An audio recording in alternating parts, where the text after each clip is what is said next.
জীবনের সবথেকে খারাপ পরিস্থিতিতে চোখের জল মুছে ঘুরে দাঁড়ানোটাও কিন্তু একটা সাকসেস।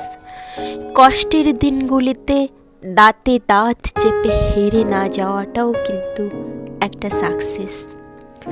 খুব প্রিয় মানুষ হঠাৎ করে যদি আঘাত করে, ধীরে ধীরে ক্ষতকে সারিয়ে তোলাটাও কিন্তু একটা সাকসেস।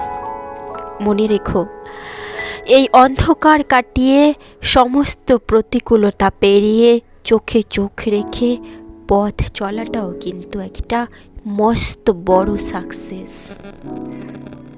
হ্যালো এভরিওয়ান, মাইসেলফ শান্তি। তোমরা সকলে কেমন আছো? আশা করি ভালো আছো। আবারও দেখা হলো নতুন একটি ভিডিওতে।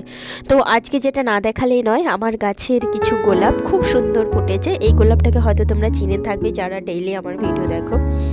এই গোলাপ গাছটা আমি প্রতিনিয়ত শেয়ার করি এবং ভীষণ ফোটে, এখনও ফুটেছে, তাই ভাবলাম শেয়ার